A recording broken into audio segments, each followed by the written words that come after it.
There's about 56 different questions that we're trying to answer at our research farm, and then deliver that information to the farming community. We know improving the quality of the soil will help farmers build resiliency on their farm. When the weather is as erratic as it is, this is the only buffer that you have against that weather.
Hi, my name is James from Barn to Door. We help thousands of farmers across the country increase sales and save time online. Join me for today's session, 2021 Trends Every Farmer Needs to Know, where we're going to cover the tips and tactics that your farm can employ to build a thriving business online.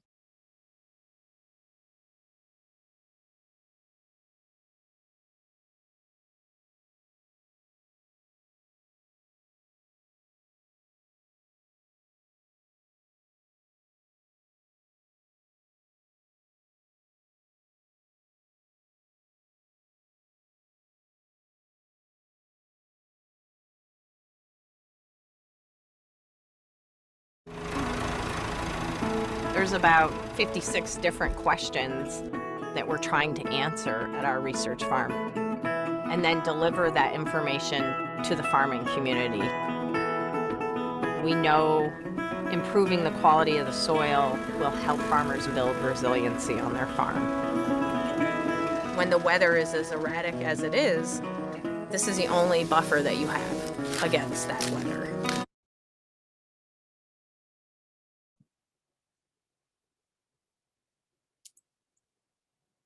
Hello and welcome to multi-species grazing on silvopasture with Peter Allen. We are going to have, Peter has a presentation that we're going to let him talk for about an hour and 15 minutes, and then we will have a Q&A time at the end. So if you have any questions, you can type them into the comment box and we will get those at the end. I'm going to let Peter introduce himself. He has a lot of information to share with us. So thank you for being here. And here's Peter.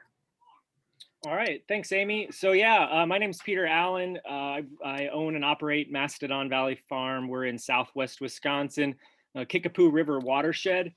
And my background is I spent about a decade in graduate school and higher education teaching and doing research in complex systems theory, ecology, and restoration ecology specifically. And I spent a lot of time trying to figure out what are effective ways of restoring our the old ecosystems that used to be here and actually used to produce a lot of food. And it kind of came to the realization that the best way to restore an ecosystem is actually to produce food and to create a productive ecosystem. And so I'm going to talk about the operation that we've set up here at Mastodon Valley, where we do multi-species grazing in the context of a savanna, which is silvopasture is a fancy academic word. But I'm going to talk about the sort of history and ecology of oak savannas to provide a context for how and why we manage our farm the way we do. And I'll go through, the species that we run and how we do it, and then a little bit about, how our farm works from the economic perspective as well. So we're going to jump right in here. Again, we're in the driftless area, Southwest Wisconsin, Kickapoo River watershed. This is our farm. And what was here before? And so an oak opening is what Leopold called it. That was a common term back in the day. Now we call it the oak savanna. But what he talked about, he was the first director of the UW Arboretum there in Madison. And at the opening, he talked about what was there before and that the goal of the Arboretum would be to restore. And so he talks about how the oak openings, were beautiful orchard-like stands of oaks interspersed with copses of shrubs and the profusion of prairie grasses and flowers which grew between them. And these were there for a very, very long time and had quite a big range. We know the bison were all the way up into Canada, all the way down into Mexico, and so was our oak savanna.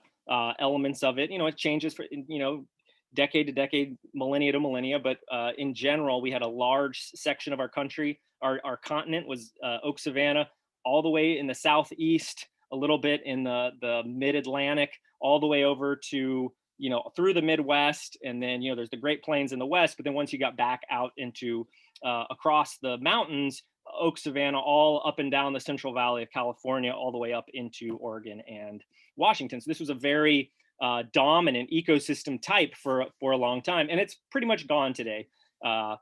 Most of it, as we're going to learn in just a little bit, savannas create deep, fertile topsoil as a byproduct. And so when the first Europeans came, they were looking for good topsoil. That was what they were actively out searching for. And so a lot of the oak savannas were, turned into crop fields.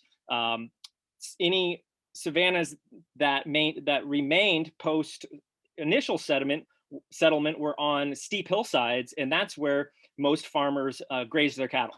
Sheep and cows were grazed on those savanna hillsides that were too steep to plow, and that continued up until the 50s. It was actually a lot more savanna in North America up until the 40s, 50s. Wool prices collapsed, World War II. Agriculture became industrialized, and most farmers then stopped grazing. They focused on crops, and the grazing animals themselves went inside into feedlots. And so that agriculture changed fundamentally in that time period. And so those hillside savannas were not managed with grazing, and they grew up into what is now forest. So anywhere in this driftless area here, we've got lots of steep hillsides, and they're all woodland. They're all covered in a mid-successional forest, which is new. It's afforestation. We know for a long, long, long time, much of that forest was not here. It was open grassland, savanna. And, in ecology, we talk about ecological succession. So if you take a piece of land and just let it go, what happens? And so if you have a big disturbance, say a fire or a volcano or a flood, it wipes all the vegetation away, and then you get your first initial, you're starting with like bare rock or subsoil, and then you get some mosses and mosses to hold down the soil, and that provides a substrate for germination of grass seeds and annuals and biennials. Your thistles come in, and then you start getting your perennial grasses and your perennial shrubs, followed by your trees, fast growing trees, and then your slower growing trees eventually. And the time frame of this depends on your humidity and how much moisture you get, how much precipitation you get in a year. Here in the eastern United States, it's very easy to go, from a blank slate, say a crop field that you take out and let fallow, and get up to a closed canopy forest within 30, 40 years. And this is how we understand ecology. And so this is the complete, this is how ecosystems develop over time. And then we get Climax Forest here in the upper Midwest. That Climax Forest is a maple basswood. They're the best at regenerating in the shade because these closed canopy forests close the canopy and that blocks out the sun. So anything that survives in that has to do really well in the shade, which is maple and basswood in this area. And so that's our Climax Forest. But what I want you to notice on this graph is where's the savanna? There's no, savanna isn't a recognized part of succession or even ecosystem type here. We have, you know, early successional grassland, mid successional shrubland, and then late successional woods and forest, but there's no savanna. So, you know, what's up with that? Why is that the case? One of the things I researched in graduate school is oak restoration, because oaks aren't regenerating. They're the dominant tree species of the eastern United States forest. All across eastern United States, the oak has been for a long time the dominant species, and it's not regenerating. And lots of people recognize that as an issue. And in 1995, a whole bunch of scientists got together from all over the eastern United States to try to come up with a plan for how do we restore, how do we get the oaks to regenerate themselves because they're a keystone species in those forest ecosystems. They provide a lot of the food for many of the animal species there. And there's a lot of reasons why they're going away. Poor forest management, overpopulation of deer being primary drivers, but there's some other ones, habitat fragmentation.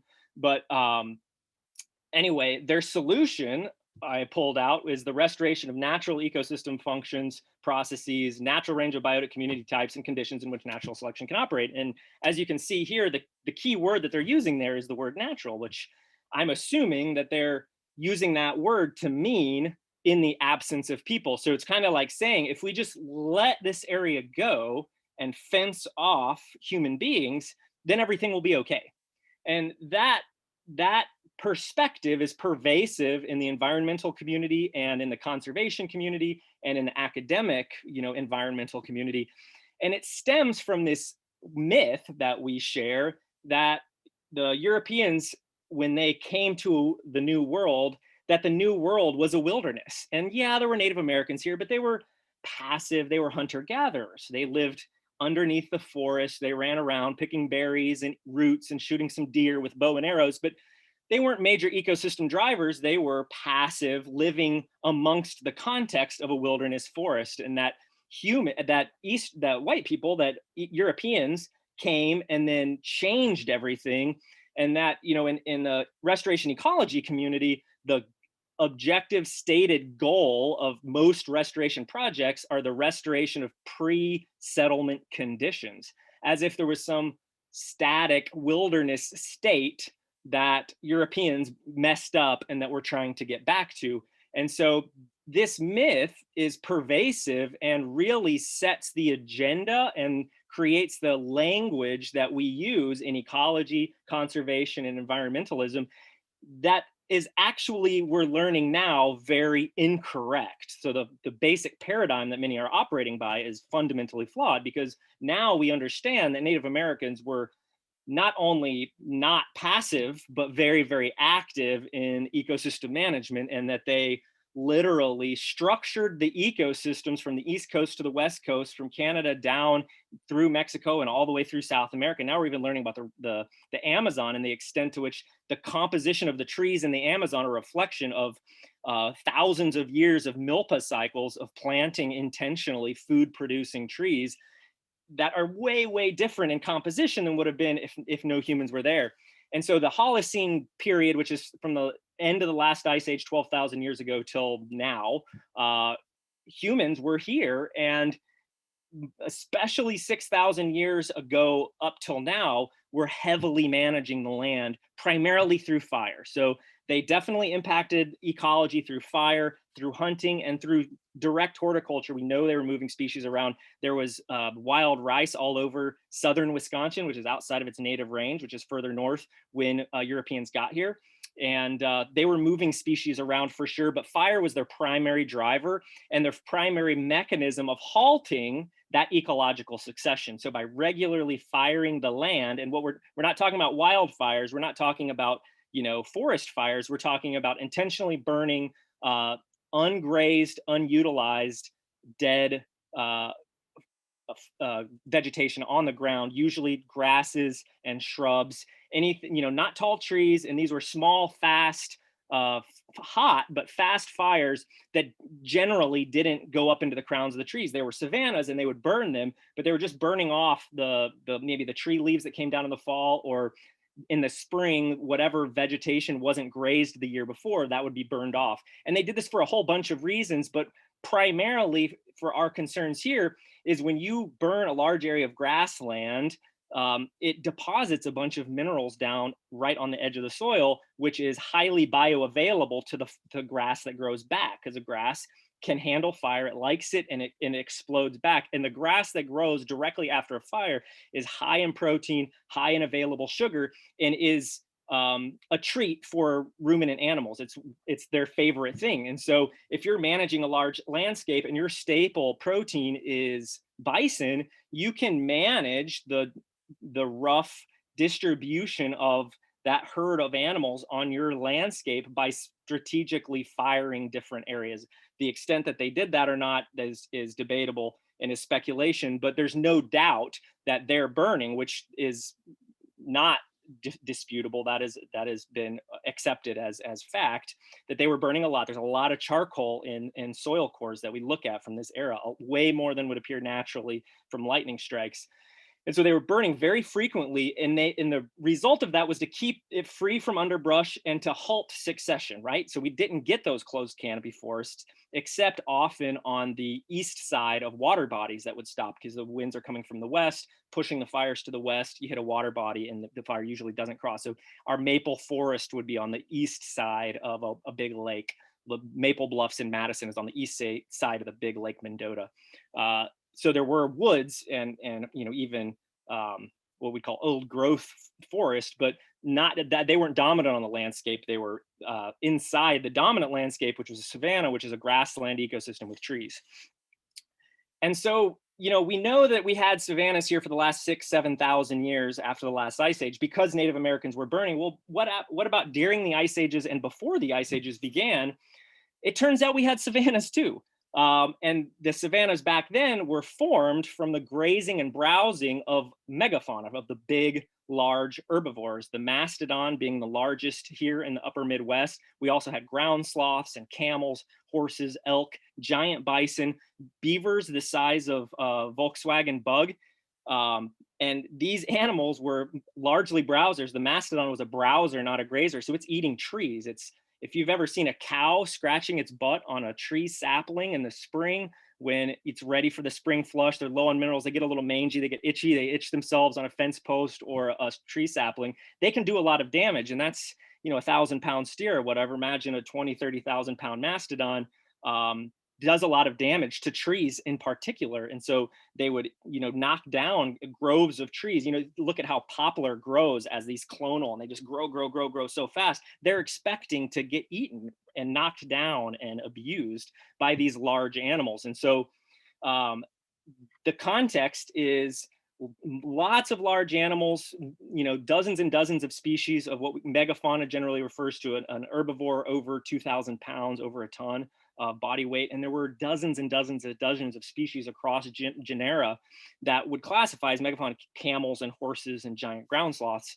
And they had a huge impact on that vegetation. And that impact was this kind of the same as the Native Americans, in that it kept things open, created open grasslands, a shifting mosaic of grasses and trees, a savanna, and but a much more diverse one than the Native Americans, because the Native Americans were burning, which is an all-purpose tool. Everything gets burned when you fire, whereas when you have a whole bunch of different species of animals, everybody grazes a little bit. Every species has different preferences of what species and what composition of their ideal diet is: how much forbs, how much legumes, how much tree, how much shrub, how much grass, and whatnot. So we have these massively diverse ecosystems. Peak mammal diversity happened in North America about 10 million years ago, after we'd had mastodons here for 20 million years. Mastodons were here for 20 million years. They've only been gone for about 12,000. So, that's the context that all of our species of plants evolved with.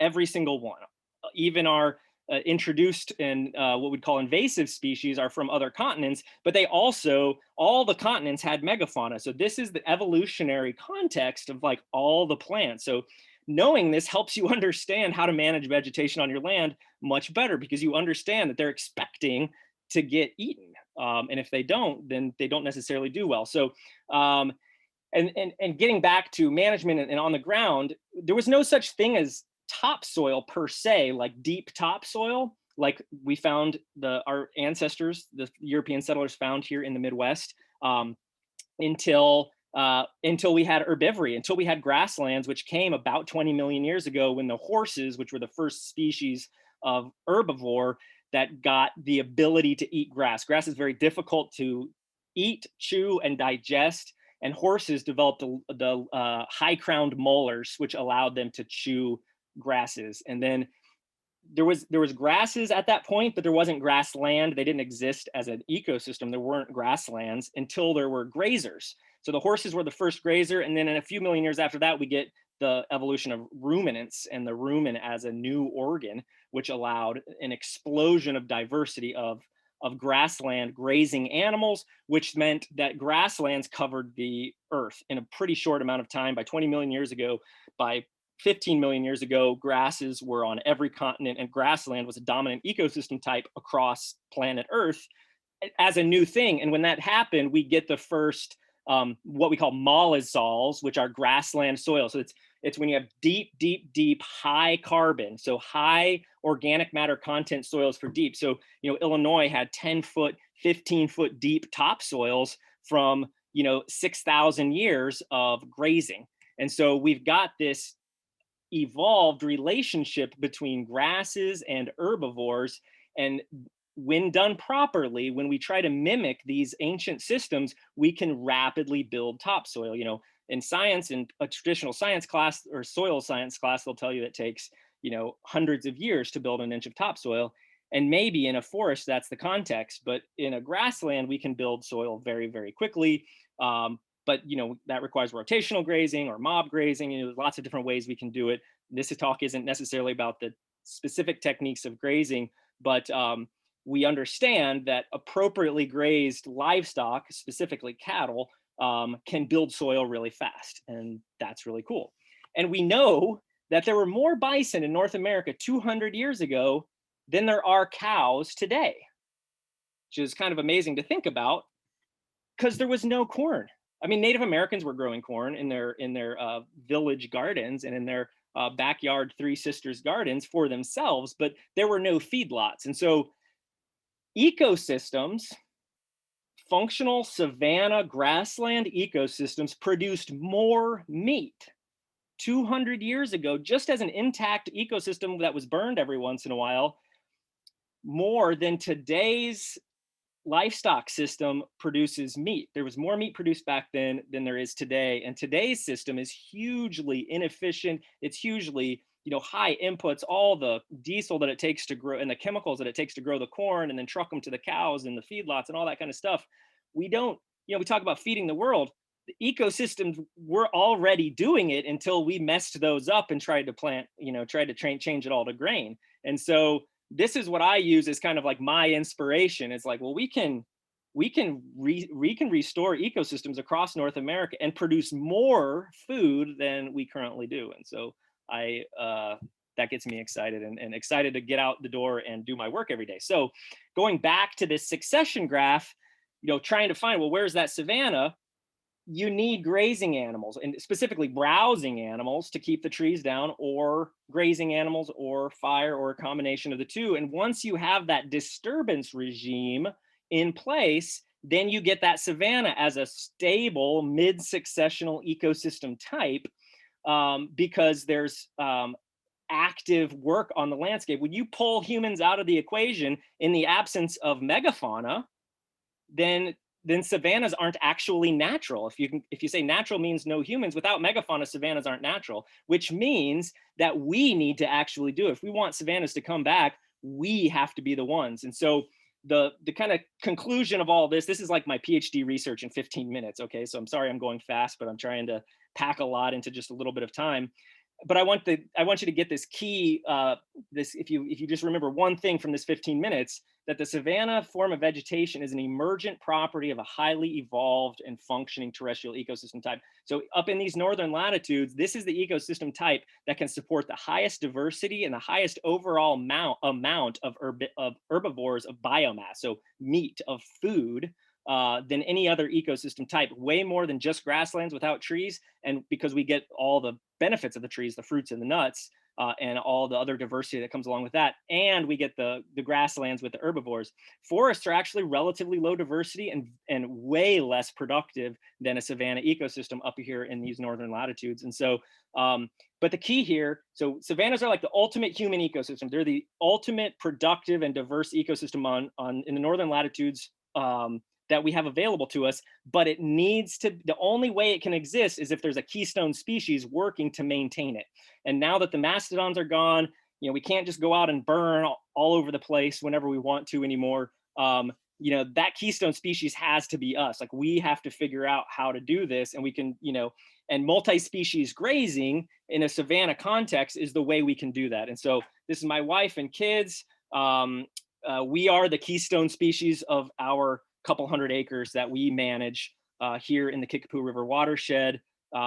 It's a mix of woods, some really steep hillsides, a ridge field, a lot of hillside, sandy hillside, kind of poor quality pastures, and then a lot of really fertile valley pastures, and a trout stream running through it.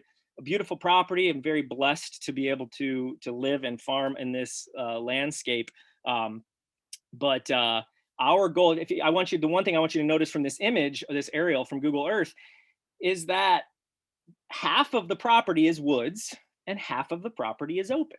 Okay, and if you ask, a botanist, what is the definition of a savanna, they'll tell you grasslands and trees, and the trees are about 50% canopy cover. And so we've kind of achieved that here. We're 50% trees, 50% not trees. The problem is there's no savanna here. Well, there actually is, and you can kind of see on the edges is where the savanna would be, because there's some grass and the trees are coming down into the pasture. And if I don't do anything and there's no cows there, the trees are just going to come down and take the whole thing over. So my goal is to thin out the woods, because they're old savannas, the old open grown oak trees are still up there telling me, like, hey, this was not a forest, this was a savanna.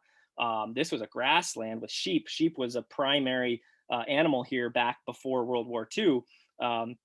And so it would have been kept open with sheep. And even those, I've talked to my neighbors back in the day when they were kids, they would burn their pastures sometime in the spring. Now I think they overgrazed, they took it too far, but they did have savannas. And so we're trying to restore those savannas. So we're thinning out the old savanna woodlands on the hillsides and up on the top. And then we're planting trees in the open pasture areas with the goal of getting more of our land in a savanna architecture with scattered groves of fruit and nut producing trees with a continuous cover of grasslands. I personally don't like more than 20 or 30% canopy cover, because more than that, it's really easy to get pushed over in the woods, and then you lose your forages. And I really need, we really need those forages to maintain our ruminants and our herbivores. So this is my daughter's little play area. She's got the mastodon, the sloth, the moose and elk, and then the wolf there in the middle. And so, like, this is our model for what we try to replicate in our multi-species grazing system. Obviously, some of those species we don't have access to, but what we do have access to, cattle are my number one grazer. Pigs are like a disturbance or omnivore that have a specific context. Sheep and goats, as well, sheep are a little bit grazers, some browse, and then goats are mostly browsers. And so then we have poultry, and then we try to orchestrate them all together in a way to mimic their original ecosystem function, to then create ecosystems that produce a lot of food and maintain a tremendous amount of diversity, and actually build diversity in doing so. So our primary herbivore is the cattle. We run usually kind of a motley crew, but our dominant breeding stock is Red Devon. We have a purebred Red Devon bull. We have cows. We have purebred cows. We also have some Red Angus cows and a bunch of like mixes that are in between. We've been doing a breeding for 8 years now, so we got kind of a big mix. And then we finish animals and we sell grass-fed beef. That's our main economic activity, is selling meat. We sell pastured pork, poultry, chicken, and beef are our primary products. And so we have a breeding stock, a breeding herd, but then we finish. And so I don't quite have enough breeding stock for just my finishing the amount that we need to finish. So I buy steers from wherever I can get them. If I can get a decent grass-fed steer with decent genetics. I think there's a Jersey in this picture. I don't do Jerseys anymore. I did that once because I had a neighbor that was trying to get rid of some steers and I did him a favor. And that didn't work out so well anyway. Don't recommend Jerseys in an all grass-fed system in this context, unless you're going to give them a little boost with some grains. So there's one of our bulls. We really like the Red Devon. They're really calm. We can get a good marbled carcass in a 2-year-old steer. Sometimes I let them go 26 or 28 months, but that works for us. When we started, we were messing with Scottish Highland and Belted Galloways, and they just take too long to be economic up here. We don't have much hay fields. Most of our land is too steep for hay, so I have to buy most of our hay, and that's our biggest expense. And so that extra year on a slower growing breed just doesn't cut it in our context. They produce, these are some steers that, they're looking really great at exactly 2 years, ready to get slaughtered. We have great cows. We make great calves. We really like the breed. We've been doing it a long time. Because we sell meat, we can cull really hard in our breeding stock. So anything that's not perfect, we cull, and we can get a good price for. We're not sending it to the sale barn. We're turning that into meat. And so that has allowed us to accelerate getting higher quality genetics. And so, we've got our cow size to a place we like at about 1150 to 1200 pounds. We've got just all the traits that we're looking for, very robust. We don't have problems with parasites. Any cow that looks even remotely like she's having some parasite issues, she goes away. Any cow that doesn't successfully give her first calf goes into the meat stream. And so having that market makes it really much easier to be able to develop our genetics. So that's the cattle side of things. This is the farm laid out into our paddock system. The farm was in barbed wire, which is great for cows, but it's not great for any other species. So we're slowly transitioning all of our fences and getting the barbed wire out and replacing it with high tensile smooth wire fencing. We have a breeding flock of sheep. We don't have a breeding herd of goats yet because we don't have good overwintering capacity for goats. The sheep get all woolly and they can just be out there. I give them a windbreak, but that's about it. And they thrive in the winter. They don't have a problem. Goats have trouble in the winter if they don't have a shed and can stay dry. And we just don't have that for them yet. We will one day. So now we just buy goats in the spring to finish. And then we breed and raise Karakachen livestock guardian dogs that some of them live with the flocks when they're out in pasture, and then some of them are just out patrolling, securing the perimeter and keeping things safe. They work really great. We just love the dogs. They play some serious ecosystem roles, which I'll talk about in a little bit. And then this is like the edges, right? So this is where the woods comes down, and then there's the pasture below, and it's just thick with vegetation. It's thick with brush, prickly ash, autumn olive, multi-species or multiflora rose. Just really difficult to deal with. And this is where we utilize, try to utilize our sheep and our goats to keep that down. A lot of it I have to initially clear by hand because I don't want to, I could just put goats in there and kind of starve them until they girdle everything. But there's a lot of stuff in here that I don't want them to get. Like, for example, this little bur oak sapling that was completely shaded out. There were 3 elm trees that you can't see because they fell down that I cut them down that were completely shading this thing out. It was on its way out. And I saw this and I was like, oh man, this is, these oaks aren't regenerating. We've got 200-year-old open grown oaks on our hillsides, but they're not regenerating because of the deer and it gets too shady. Once the oaks can't regenerate in the shade, they have to be in the open, which is one of the main reasons why they don't regenerate in our modern ecosystems. So anytime I find an oak sapling, that's like a precious thing, a natively regenerating one. And so then I want to protect it, and I want to get it sunlight as quickly as possible. So we clear the brush, usually by hand and chainsaws, and then we allow we let the sheep and goats graze it when we cut it down, but primarily their goal is to manage the regrowth, because this stuff grows really fast. And if you're going to go through the effort to cut it down by hand, it's a lot of work.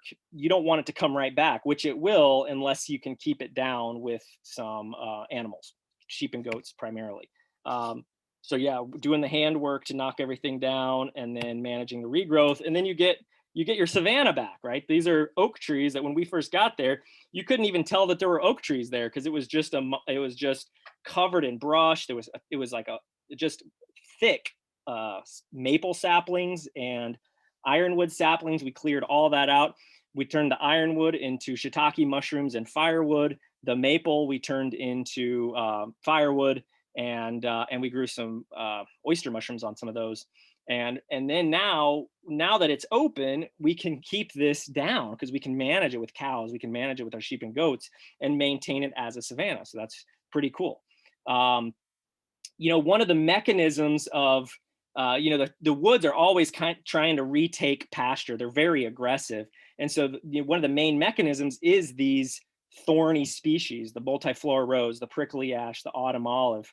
And what happens is they grow on the edges, often because birds eat the fruits of those things and then poop them. They sit on the edge of the woods, poop them down, and then they grow thick. And what that allows in a grazing situation is the hardwood trees that have would otherwise be palatable and desirable forage for the grazing animals, the seeds get down in the brush and the cows won't go in. So this is a little mulberry sapling or tree that grew, which mulberry has like 18-20% protein. It's better than alfalfa, and animals really love it. And so normally this would never be allowed to grow on the pasture, but if there's a mulberry seed in a big bunch of prickly ash or multiflora rose, the grazing animals aren't going to go in there and take care of it, and then it can get established, and then the forest marches on. So we've got to combat that and stop it from happening. But it also means when we are clearing our brush, we have to be careful, because there's going to be stuff in there potentially that we want. That oak sapling I talked about, well, I find walnut saplings, butternut saplings, apples, all kinds of cool stuff that if I were to just come in and like indiscriminately cut down just because it looks like a big patch of brush, I'm going to cut all that good stuff down. And I don't want to. I want natural regeneration of high quality species and desirable species for our situation. And so I'm constantly monitoring and only cutting what I want and finding those ones that I don't want. So that's just a tip, because I found out the hard way. I started cutting things down. It's like, oh crap, I just cut down an oak sapling. Like, you don't want to do that. Here's our sheep out grazing on a spring day before we've sheared them. They desperately needed in that picture. Then we shear it, and then we get wool, which we take to our neighbor down in Lafarge, who has a wool mill. She makes yarn for us. That's our payment for the rest of the wool. And then my wife knits us sweaters and all the kinds of things. And living in a place where it gets -20, -30, -40, having a really high quality wool sweater is like it's invaluable. We just can't speak highly enough of that. And then we sell meat too. We sell lamb, but we also get the fiber, which is really cool. When we first started, we did just hair sheep, and then once the wool mill opened up, we wear a lot of wool. So we got Rambouillet, which is a really nice wool species. Okay, so now I'm going to talk a little about pigs, the omnivores of the group, along with the chickens being omnivores. When we first started, I assumed we would do pigs in the woods like Joel Salatin talks about, and that's an awesome thing to do if you've got a context that allows that. Our situation, the only woods we have are on really steep slopes with really thin soils.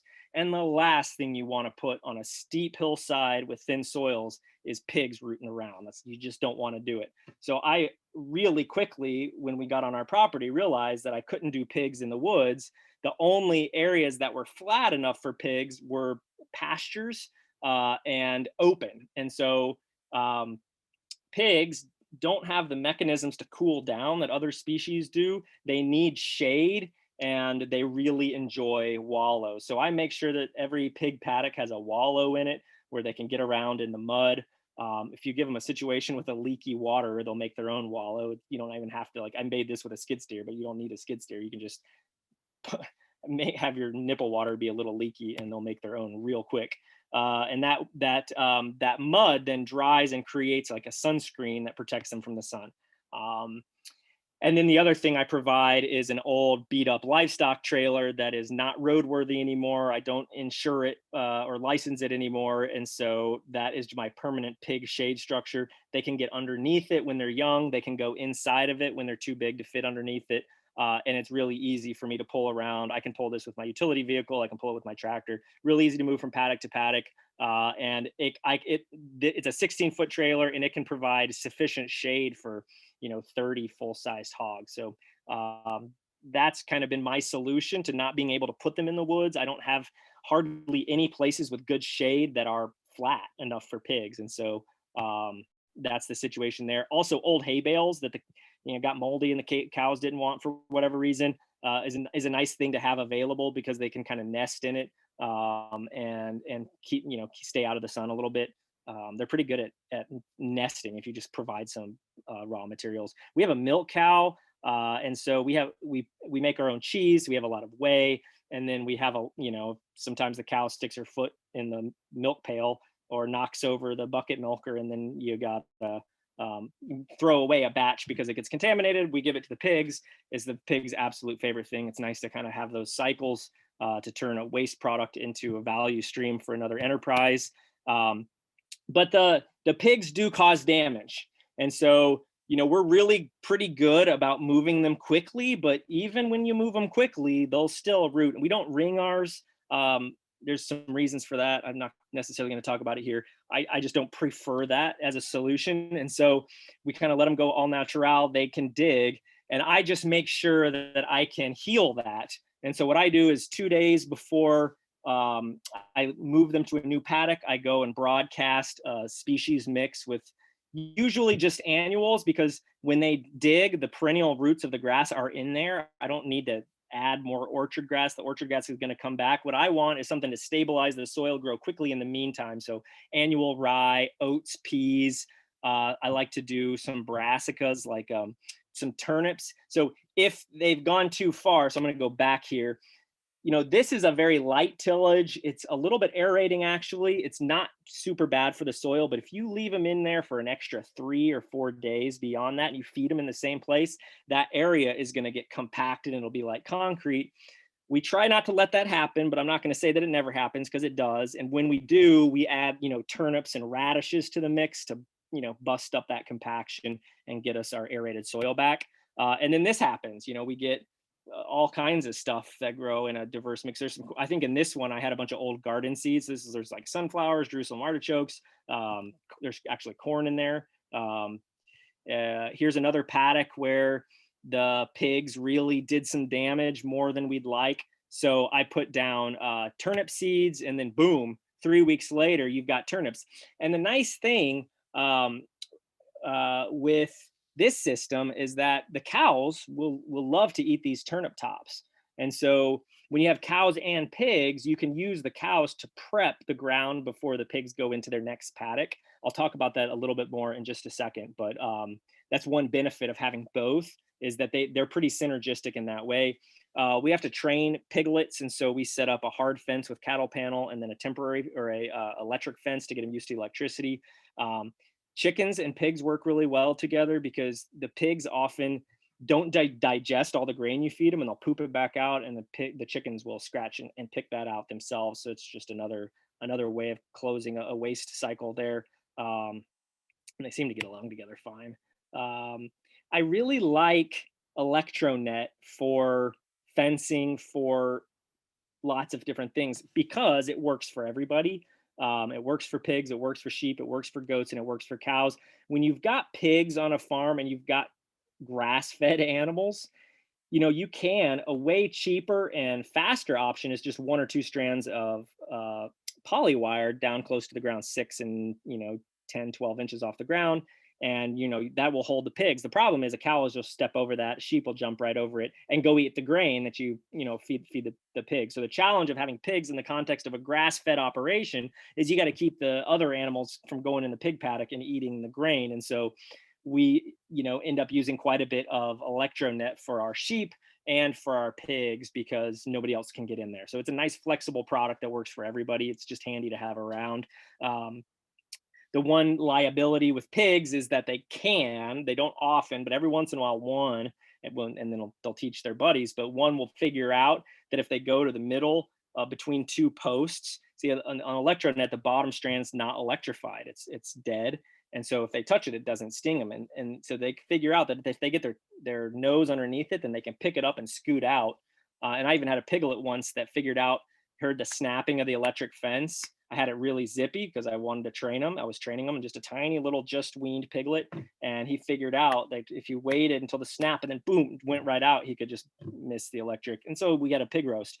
You want to get those animals out of your system as quickly as possible because they're going to teach their buddies and they're going to be a daily headache for a long time.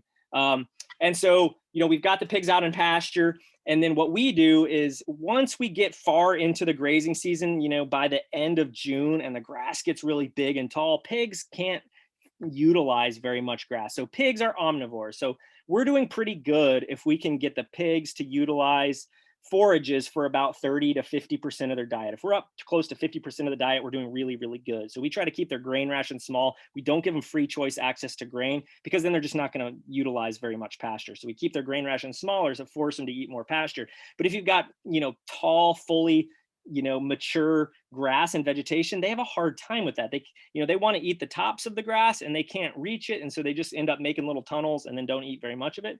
And so you could mow it and, mow it with your deck, 6-8 inches off the ground. So there's some left for them to graze. That works. But cows do the same thing in a grazing session. So, I'm constantly bringing a group of cows down to prep the next pig paddock. And that works really, really well. And the pigs actually even eat some of the cow pies. And it just works out pretty well to have those two species together for multiple reasons. We do have oak trees that generate a lot of acorns and hickories and walnuts up on the hills. Sometimes I'll take them up there if we've got a mast year and there's just a ton on the ground. I'll bring them up to the hill. I'll let them go for a week and then I'll bring them back down because they really don't root much when there's so much acorns right on the ground. They eat what's easy. And so we can utilize a little bit of that. Just I got to be real careful and I don't give them too much time there. We got a bunch of wild apple trees on the ground. Whenever there's a storm, we bring the pigs in to clean that up. And then the future for the pigs is, I'm constantly trying to figure out how to minimize the amount of grain that I have to buy for the pigs. So we grow our own corn. I've developed a no-till method using hay pack from the cows to grow corn. So we do about 1 to 2 acres of corn, which provides a pretty decent supplement for the pigs, but not fully. And what I want to get to is more fruits and nuts. So we've taken fields and we've planted thousands and thousands of trees in what will be future pig paddocks with hazelnuts, apples, mulberries, black walnuts, swamp white oak trees. This is kind of a floodplain field, so we put swamp white oaks in there so that in another 5 or 6 years I'll have hazelnuts that are producing. This field's these trees have been there about 3 years now. They're out of their tree tubes. They're doing really well. I'll probably take the tree tubes off this year or maybe next year and then start grazing it. There won't be much fruit yet, but they'll be big enough that the hogs won't bother them. And then we'll start getting, extra food in addition to the forage for the hogs in these paddocks. So we've created what I call our pig paradise, but it's not there yet. We got to wait there. But we should be able to supplement much, much more of the grain in their diet with, fruits and nuts instead of, corn and soy. So I'm super excited about that. This is the future of pig production, in my opinion, is, so we're talking about savannas. I told you about our silvopasture where we're clearing out the woodlands. And silvopasture, there's two main ways you can create a silvopasture in our current context, which is you can remove trees from a forest and create a savanna where you can get forages to grow because you've introduced enough sunlight by cutting trees down, or you can go to an open area. This was a former GMO crop field and plant baby trees. And so, we utilize both of those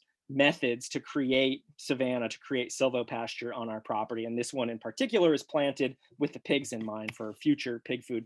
We also do chickens. We've restored about 40 acres of tall grass prairie, native prairie with the flowers and all that kind of stuff. We've worked with the NRCS to do most of those projects, and we've been running chickens in there the last couple of years, and so we call them prairie fed chickens because they're in there with warm season grasses, with prairie herbs. We raise the Red Ranger, the Freedom Ranger primarily, and really like it. It works really well in our system, and we do let them free range a little bit. I integrate them with our hemp crop this last year, which was really cool. We have dogs that can help protect the chickens as well. We manage for forage and for diversity. So we got a lot of cool flowers in our pastures because we manage really, we give them good rest times, and we hit them pretty hard when we're there, but then we let them go. We try to give our trees as much, our cows as much trees as possible. So when a tree falls down, we bring the cows in and they eat the leaves. I cut down a lot of trees. I've built our cabin, I've built our house out of trees on our property, and I always give the tops to the cows and the sheep. Especially pine is really high in vitamin C. It's really kind of a tonic. So in this time of year when the cows could use a little extra mineral, I like to, and that's also the time I'm doing most of my logging into the winter. So I let the animals come and get those tops. This was a storm-felled hackberry tree. They ate every single leaf off of that tree. Before pigs will browse too. If you got to knock it down for them, they'll eat every leaf off a multiflora rose bush, but they won't touch it until you knock it down for them. And then this is what we get when we do that. We, choose which trees we want to save. We cut down the rest, and then look at those. You can see the grass coming up in that where there wasn't grass before. That was multiflora rose, that was honeysuckle, that was prickly ash. Now it's grass, and that's a beautiful thing. Here's some of our. I'm gonna kind of skip through this here because I'm running a little bit out of time. Well, I've got some time. So, we use dogs primarily for our protection for the animals, and they're just really good at it, and they're really they know what to do. So we use a breed called Karakachin. They're from Bulgaria.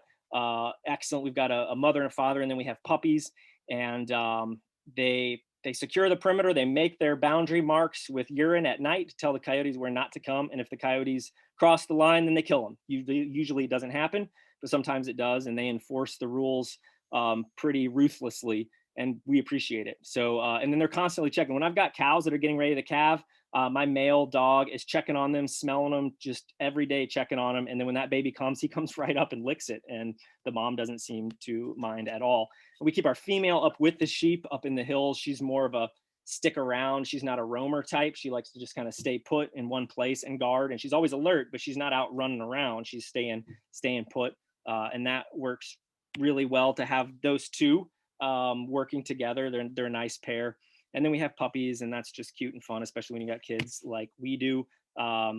Okay, so mineralization is really important because across North America, our soils have become very demineralized. Along with our bodies, all of us are demineralized because the food we eat is coming from demineralized soil. So it's really important to remineralize ourselves, and the best way you can do that, in my opinion, is bone broth from a grass-fed beef, kind of without a doubt. And especially when you cows have good mineral. So we give kelp and mineral salt to our cows every day to make sure they have enough minerals. And then those minerals go into their bones and their organs. We eat the organ meats, we eat the bones, and then any bones that we don't eat or my customers don't eat go to the dogs. And the cool thing about this is there's a lot of phosphorus, magnesium, there's a lot of minerals locked up in bone. But if you just throw bones out on a pasture, what happens to it? We've all gone out in the woods and seen bones just sitting on the ground out in the woods or in a pasture, and it might be 5 years old, it might be 15 years old. It just sits there. The minerals in that bone are very recalcitrant. They don't go anywhere. But a dog can eat one of these bones in about 7 minutes. In less than 10 minutes, it can chew down and can swallow, and then its digestive system breaks this all up, and then it walks up on the hillside and poops. All those minerals now are bioavailable to plants, and so we can utilize the predators in our system, our dogs, to restore some of these ecosystem functions that we've lost of the predator cycle and the predator prey cycle, and getting minerals back on the land via having predators. So that's pretty fun. We do our slaughter for almost all of our animals on the farm. We're really lucky to have access to Natural Harvest, which is the only state inspected mobile slaughter outfit in Wisconsin. And so they come out to the farm. There's a state inspector watching the whole time. We shoe the cows right in the paddock, right in their paddock. We load them. I load them on the tractor and bring them into their truck, and then they get, eviscerated and skinned there and quartered. But the cool thing about this operation is I get everything back. I get the hide, I get the hocks, I get the head, I get the lungs, all this stuff that normally when I truck my animals to a slaughterhouse, some of that stuff I can get back if I pay them extra for the hide or the head. But most of it I don't get back. This I get all back. That goes into compost piles and that feeds the dogs. And so, when we have a slaughter, we'll do 4 or 5 steers at a time every month or two. And then I don't have to feed my dogs dog food for 2 or 3 weeks because they're more than happy to take care of that waste product for me. And whatever they don't eat then goes into the compost pile, making my compost, which we'll put on our hay fields and in our vegetable gardens, much, much more mineral rich, much, much a higher quality compost product with all those animal materials in there. So our main mechanism of making money is selling meat. We do that through a meat CSA, which is really more of a meat subscription. So we have customers that sign up for a monthly meat bundle, and that is usually beef and pork. We allow people to customize it, but it's usually beef and pork. So it's a mix of cuts, and it's just one price for a bundle of cuts that I tell them roughly what it's going to be. There's going to be a beef or a pork roast. There's going to be a beef steak, some pork chops, some bacon, some sausage, and ground beef. But, every month I'll do something a little bit different depending on what I've got. So I'll save up short ribs for 6 months, and then everybody gets a short rib, and then we'll give them a recipe for how to deal with that short rib, or how to deal with stew meat if we've got stew meat. Or my wife's constantly making up new recipes, and so we do a lot of outreach with our customers to provide them with nice pictures that they can say like, whoa, cool, but also with recipes that are actually really, really good, and helping train people how to cook, and especially cook grass-fed meat, because grass-fed meat's different and it needs to be cooked differently to be really good. I hear a lot of people complain, oh, grass-fed meat's too tough, I can't eat grass-fed meat. It's like, well, you overcooked it. You can't cook a grass-fed steak like you cook a grain-fed steak. You got to cook it much faster, and don't let it get so you don't want to get it too well done. And so anyway, there's a lot of education in this, and a lot of people don't know how to cook meat in general. A lot of our customers are former vegetarians. I was a vegetarian for 10 years, so I fully get it. But a lot of our customers are former vegetarians. So like a big part of our challenge is like getting people up to speed of like how to eat and how to cook, and just how to be a healthier person. And food is obviously an essential thing about. So we have this bundle that people sign up for a subscription. So their credit card just gets charged every month or every other month, and then they get this bundle. I'll either drop it off on their doorstep, that costs them a little extra. I have pickup locations with chest freezers where they can come pick it up kind of at their convenience. And then I also do shipping. So I ship the meat around the Midwest. And so it's pretty convenient. I try to make it pretty convenient. In today's world, customers are expecting convenience. They've been spoiled with Amazon and one-click shipping and all that. So, for my opinion, for a small farmer that's trying to get the most value for their product, if you're trying to grow and get new customers, I hate to say it because it's the least favorite part of my job is like managing my website and doing all this tech stuff.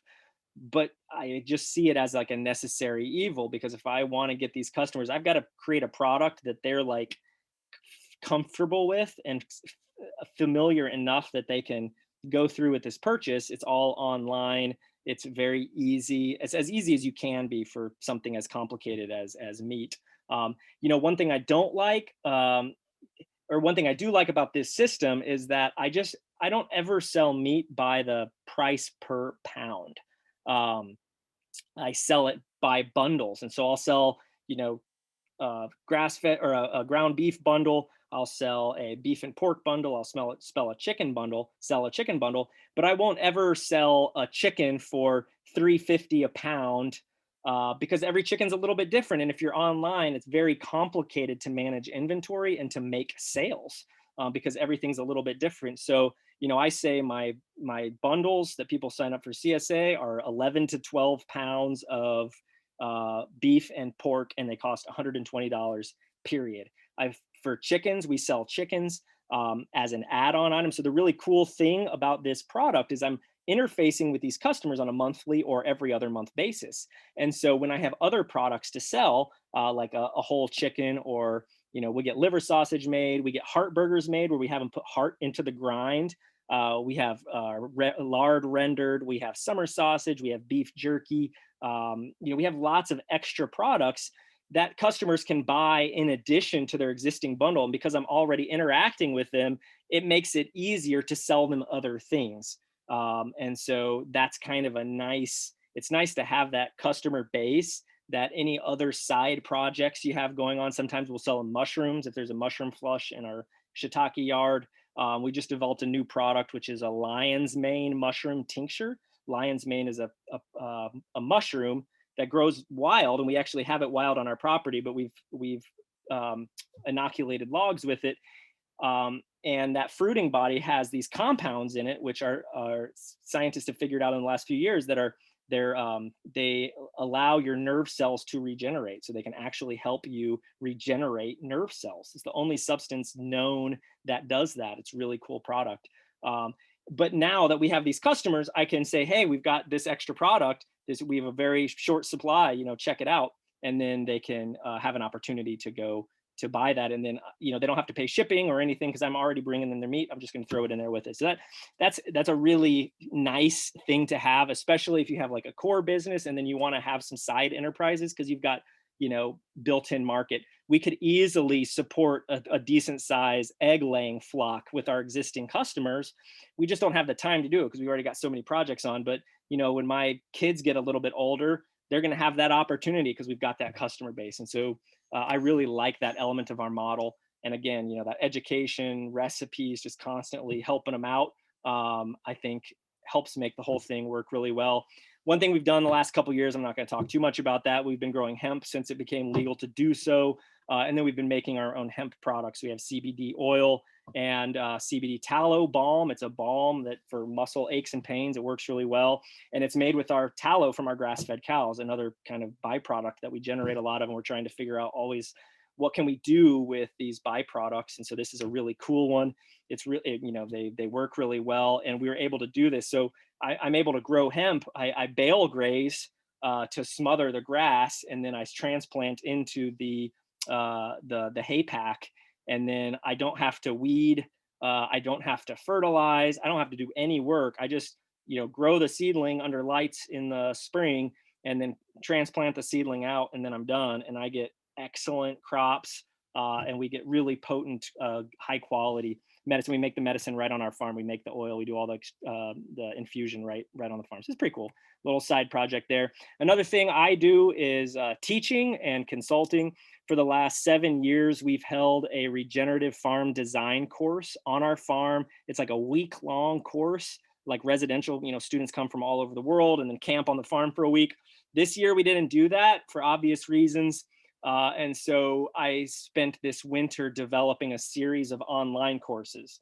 So if anybody's interested in learning more specifically about designing and managing regenerative farms like this, you can check out Mastodon Valley Farm School.com.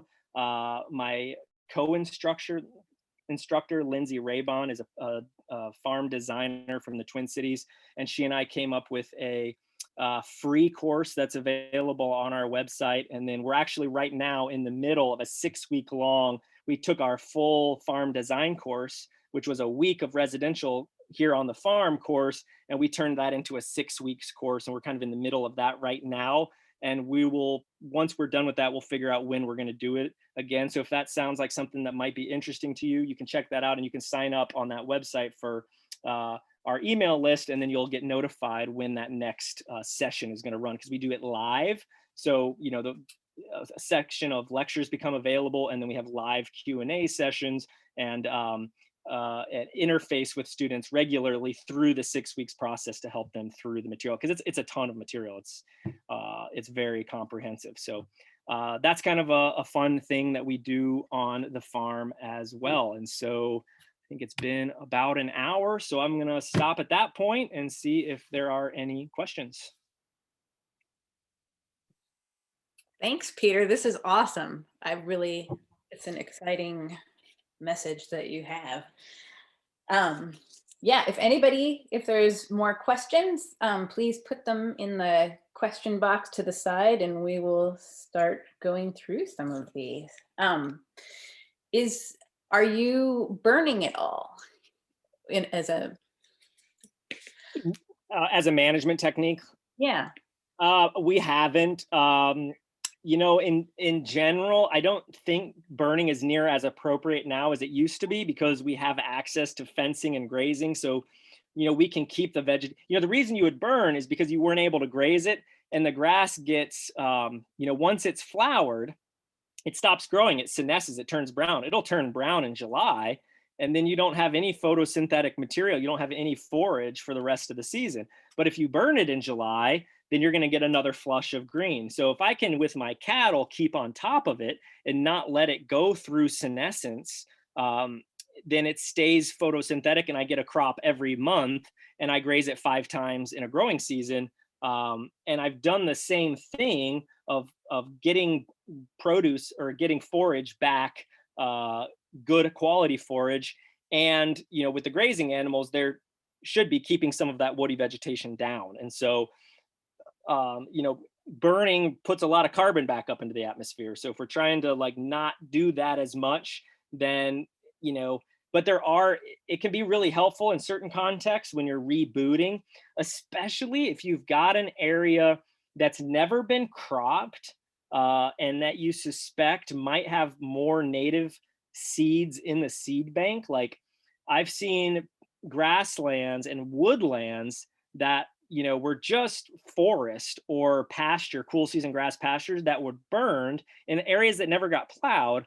And then you get this explosion of native prairie come back because those seeds need to be burned in order to germinate. And you would never even know that they're there. And some of those seeds are viable for 200-300 years in the seed bank, assuming they don't get plowed. Once they get a moldboard plow, they get too deep in the soil and then they're never going to germinate. So that's a situation. And I do actually have plans on burning a couple sections of our farm, one of the hillsides in particular and our ridge field. But a lot of that is the primary, I'm interested in seeing what native vegetation pops up. But the primary reason I want to do that is tick control, because we have deer ticks all over, especially in those brushy areas. So I want to get the fuel load down enough by clearing a lot of that brush. The problem with brush in a ground fire is that it can act as a ladder fuel. So instead of just burning the dead grass and leaves on the ground, then it can jump up into the shrubs. And then once it's jumped up into the shrubs, it can jump up into the trees. And so I'm trying to clear a lot more of that out so I can have a safe, because I've got 200-year-old oak trees on this hill and I don't want to burn those down. So I'm trying to clear out some of that intermediate vegetation, so that I can more safely have ground fire up there and hopefully set the tick populations back. Right on. Sorry, my screen's moving. What sort of stocking density do you aim for? And I would wonder if that's different would that vary between the pasture and the treed area? Or maybe, potentially. Really, I've not been able to achieve stocking densities that I would like to. So my goal is to have much higher stocking densities. At the very least, have my paddocks be on daily rotations. And I'm all set up to do that right now. My biggest constraint, and I haven't been able to do that, I've been having my paddocks be 2 to 3 days because I haven't had a water system in place yet. So we've got a trout stream that runs the long axis of our property, and all my paddocks can run down to the trout stream. But in order to subdivide those more, I need to have water out there. And I just at the end of last season got a ram pump set up, and a bulk tank up on the hillside. So now I've got water from the spring up high on the hillside, and so now it broke in the winter and exploded when it froze, but I'll be able to fix it in the spring again. I'll have water, and then I can run water lines out halfway down my hillside, and then I can break that up, and then I can get down to daily rotations. I would, at the very minimum, I want to be down at daily rotations, and I will start to experiment with twice daily movements once I get that infrastructure, the water infrastructure in place is my primary constraint on that now. But I would love to be able to do higher densities, especially in those cleared out areas, because there's a lot of like coarse woody debris. I pile some up, but there's just still a lot of debris out there. And when you get them all bunched up, they can really like knock that down and press that into the soil, which means they graze more evenly. Because what ends up happening, if there's a treetop on the ground just sitting there, they'll graze around it, but they won't really get in there and graze down in there. And then that provides germination for whatever woody stuff is trying to come back, prickly ash or whatever. That provides a little niche for it to not get grazed. And so we don't want that. And I could go manually do it. I haven't had time to do that in a lot of areas, but if with a sufficient stocking density, we can just like knock that all down. And one thing I've been doing recently is actually bale grazing on that and throwing bales on top of coarse woody debris, throwing bales. Like I'll just throw 2 bales right into the middle of a giant prickly ash patch and say like, sorry guys, like, but you're gonna have to get in there. And they do. And it's just amazing how much like you go in there and it's gone. Like all that prickly ash is just gone. And now it's all underneath a layer of hay pack. What I suspect is going to happen with that is that, the hay pack is going to actually suppress the grass in the first year. And that woody vegetation is going to jump right up, being very happy because it's now it's not competing with the grass because the hay pack is going to keep the grass down for the first year. And so I'm going to have to manage that situation so it doesn't get worse. But it'll be much easier because the regrowth is going to be, at browse height. So I can hit it with sheep and goats and keep it down. So that's a good question. In those places, how are you protecting like that bur oak seedling that you showed in the photo? If you're going to graze in there, how are you protecting that? And then someone also asked, do pigs mess around with tree tubes? Yes, they definitely mess around with tree tubes. They don't necessarily mess around with trees. And even, I wouldn't put pigs in a paddock with like tiny bare root stock that I just planted. But once it's, 3-4 feet tall, if you're moving your pigs pretty readily, they're not going to mess with it. But tree tubes is just a fun thing they're just, they get bored easy and they're constantly out there looking for things to play with.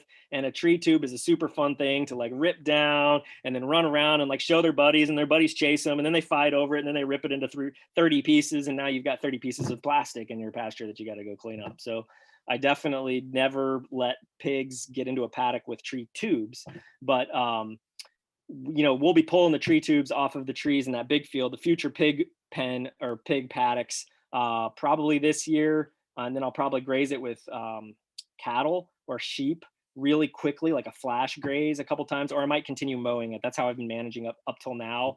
And then in probably 2 or 3 years, once the shrubs, the saplings are a little bit bigger, then I will let the pigs in there. Even before there's nuts and fruit, I'll go ahead and let them in there because they can manage the forage, and they won't be a threat to the trees as long as we keep them moving. You never want to keep pigs in paddocks for too long because they do get bored. Once they're out of forage, then they'll start attacking other things like baby trees. So you got to be careful with the pigs because especially once they're bigger, they can be really damaging. They can mess stuff up.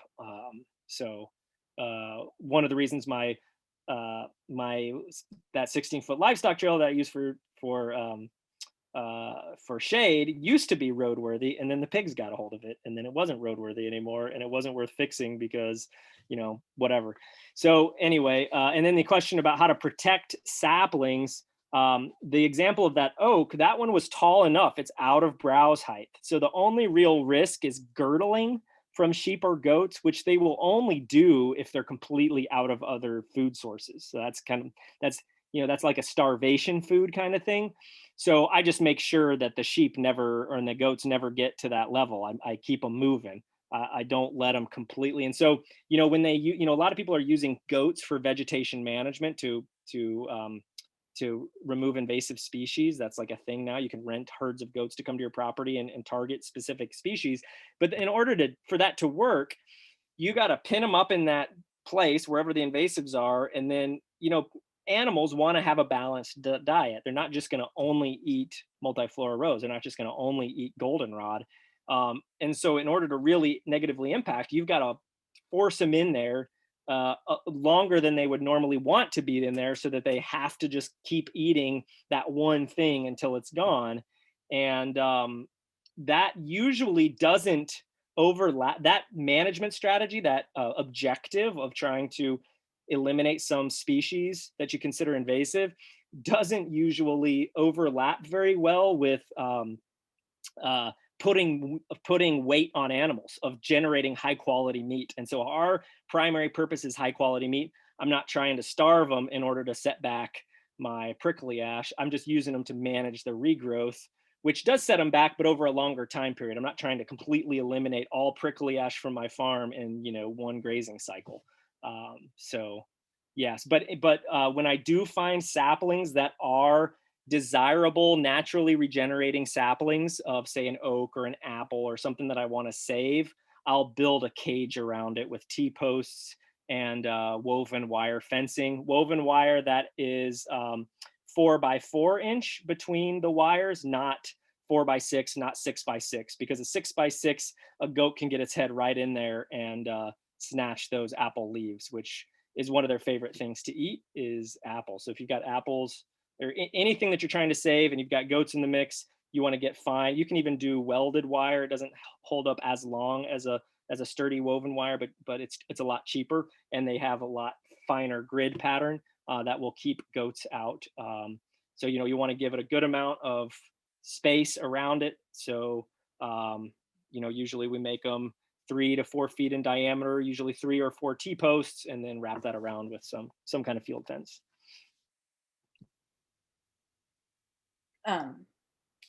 Winter windbreak.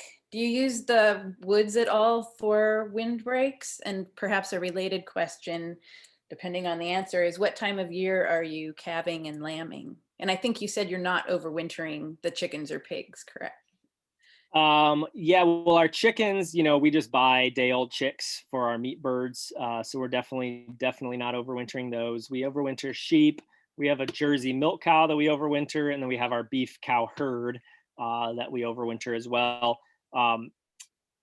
There are some places where they can kind of get out of the wind with natural trees, and that's what I used to do. But it wasn't quite. It was okay. But in certain situations, I could keep the north wind off of them. But every once in a while in the winter, we'll get strong west winds that are, that's what happened a week and a half ago when we had wind chills at 30 below. Those were hard from the west. There was no north movement from the north in those winds. They were directly mainlined from the west. And so that, in my situation where my trees are relative to where I can overwinter cows, that doesn't work. So I built a windbreak in a flat area that I don't mind having hay pack that I can deal with. And that, a lot of the areas that I have that I can naturally get them out of the wind in the woods is really high quality pasture that I don't want to like compact and smother with hay. You do a little bit of damage to high quality pasture overwintering 50 head of cattle. And so I've taken an area that was a former crop field, already pretty compacted soils, that's very flat and easy to manage. And I just built a windbreak out of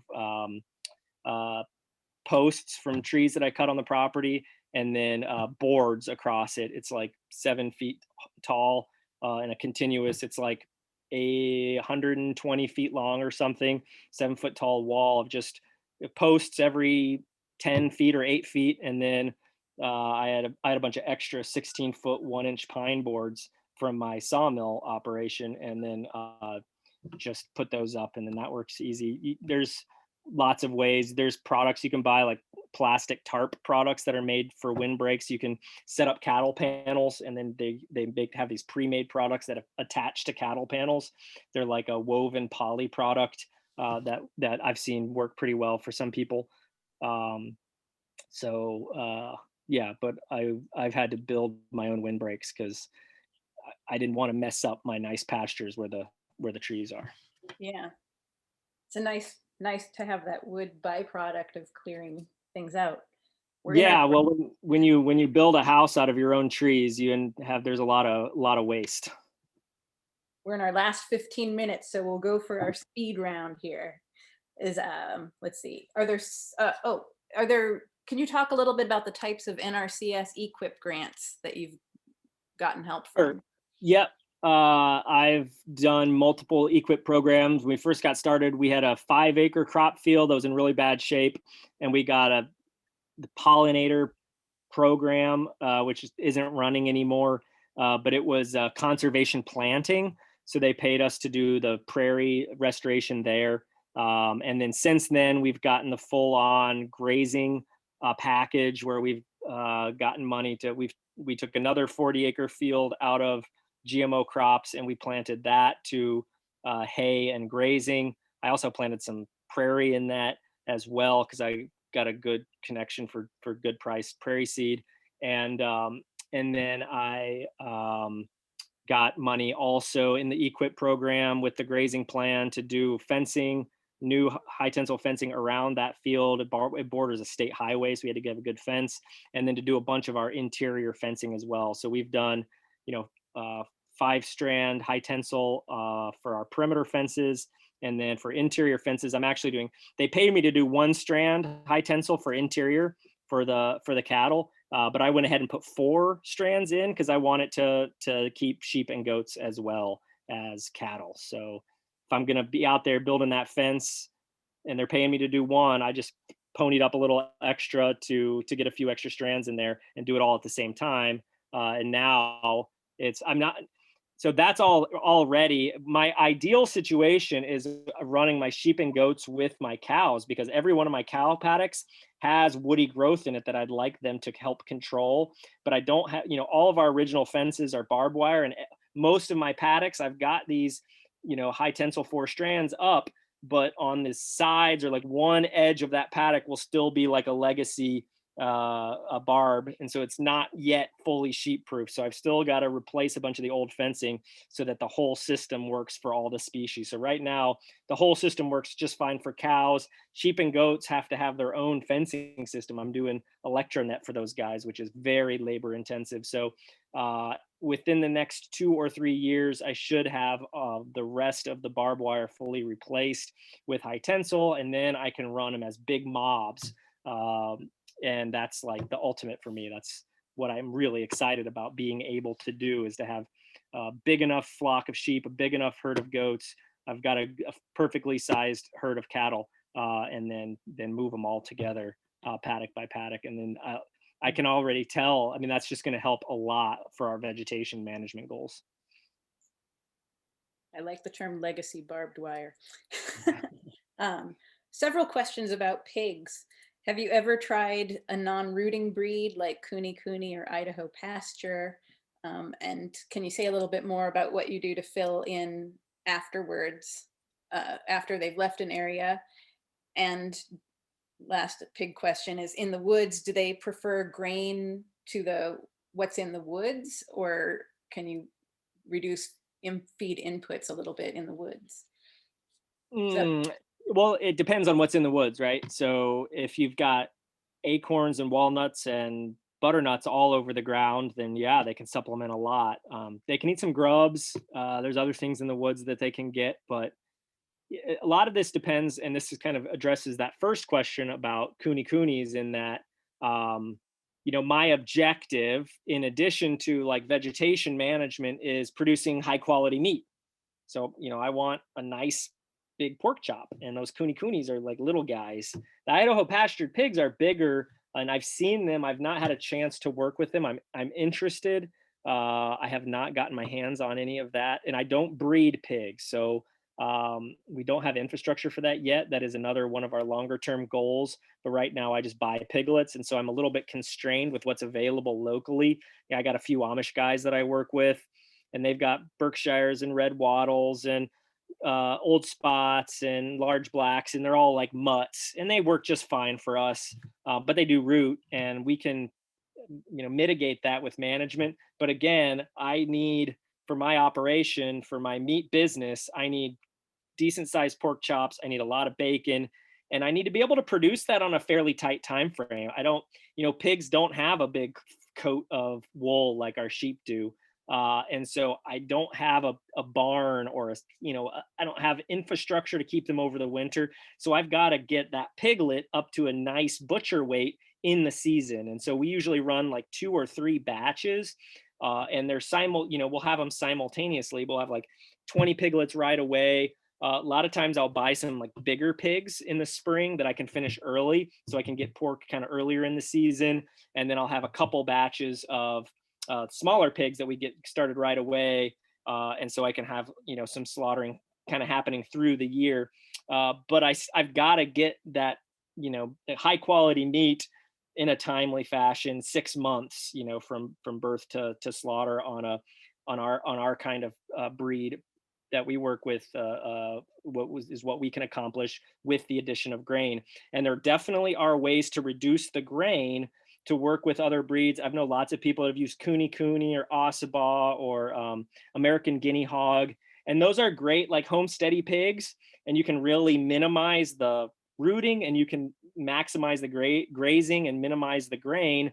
But for an economic meat generating system, I don't want to keep it 12 months until it's ready to slaughter. And I can't, our winters are so extreme, I can't really humanely keep them through the winter. So those are my personal constraints and why we haven't gone that direction. I think there is some potential, what I've read about the Idaho pastured hog as being, able to finish a little bit faster, but I personally haven't found a source of those economically for my system. The ones that I've found online on Craigslist or whatever, they're really expensive, and I don't have those kind of profit margins to justify that. So yeah. To combine several people's questions, could you talk a little bit about species of grass, both annual and perennial, and species of tree, both native and maybe like utilitarian, that you find are working well in a livestock system? I'm a very one of my primary goals is to maximize diversity on the landscape, and I'm very tolerant. Like I'm not I don't know what a good word would be, speciesist. Like there's no species that I hate, right? And so, a lot of people like, oh, multiflora rose, I want to get rid of all of it, or like thistle, I want to get rid of all of it. And I'm like, I'm not a kind of person that's trying to eliminate or exterminate anything, but I do want things in balance. And so I've got areas where I mow thistle every single year because it's just like too thick. And I've got areas where I cut down multi-species rose because it's too thick. But I'm not trying to eliminate any of those species, and they all have things to offer, because the thistles, for example, are the top nectar producing species on planet Earth. Like no flower produces more nectar than a thistle. And like what is the number one consumer of the thistle nectar in the upper Midwest? Monarch butterflies. Like it's their number one food source. And so I'm not trying to eliminate monarch butterflies' food source. And so, but it doesn't need to occupy 10 acres in a monoculture either. So I'm always trying to find a balance and allow every species to have some place to exist and niches to occupy, because it provides food for birds and rodents and mammals, and everything's a part of the system. And like things that are considered invasive or alien or whatever derogatory term you want to use, they're here now. Like that's just the way it is. we're not going to round up all the multiflora rose and send them back to China. Like, that's just not going to happen. Like, they're here for the time being and well into the future as far as we can see. And so we've got to learn to live with them.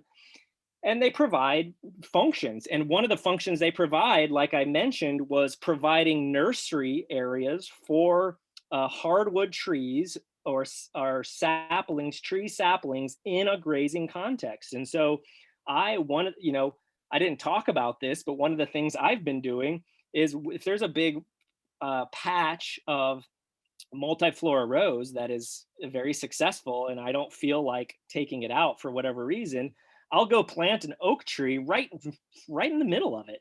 And then I don't need to put a cage around it because it's got sufficient protection. Back in the day, they called Savannah in Northern Europe, they called wood pasture. That was the term for savanna or silvopasture. They called it wood pasture. And they managed their woods really hard because their fuel wood was wood, right? All of their fuel was wood for everything that they did. They made their own charcoal. They just used wood all the time. So they're constantly cutting down trees. So that meant they constantly had to be planting trees, because they had this system in place for thousands of years. So it was regenerative in that sense. And whenever they would plant a new tree, they would plant oak or chestnut, they would plant 2 or 3 hawthorn around it, or find an existing patch of hawthorn and plant their oak tree or their chestnut tree in there. And so we can utilize, we're only limited by our creativity, and our, ecological ignorance is what limits us from being able to find the value. All these species offer some kind of value. It's up to us to figure out like what that is and how we can kind of plug into it. And so I see my job as like maintaining balance. I'm like a balance keeper. I'm trying to give space to everyone. I'm not trying to push anybody all the way out or just only have one species that I really like. I'm trying to maintain that balance. So I don't know if that fully answered your question. It's hard to, I could just talk about the species that I have here, but that wouldn't probably be relevant to everybody. So I'm trying to step back to answer that question from a more theoretical perspective. Yeah, I think it's a good way to think about things. We have about 2 minutes left. Let's use that. And I'm sorry that we didn't get to everybody's question, but let's direct you to Peter's website at Mastodon Valley Farm. And from there, they can access the class, the free webinar, which might have more answers. Or there's a lot of info on the webinar. We've got a YouTube channel that's got some stuff on it. Not very much.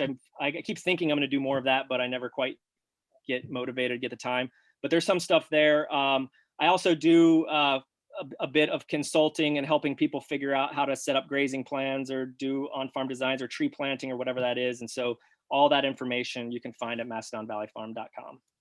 And do you want to take 60 seconds if you want to stop screen sharing and maybe list off, if you had somebody gave you $100 to go plant whatever you wanted, what would you throw in the ground? Well, one thing, we're a valley farm and I would love to have more chestnuts, but chestnuts don't like our valleys around here. I've planted a few just for fun. So I need to revamp our ridge because I want to plant chestnuts up there. So that's like my next big tree planting project. We've planted about 15,000 trees here so far, but not really any chestnuts at scale. So that's my next big tree planting project, is chestnuts way up on the ridge. Oh, awesome. Well, this will be exciting to follow through the years. Yeah. Thank you very much, Peter. This has been delightful. If you want to hang out, we're going to play a slide here and stop the conference, and I'll be right back. Okay. Thanks, everyone.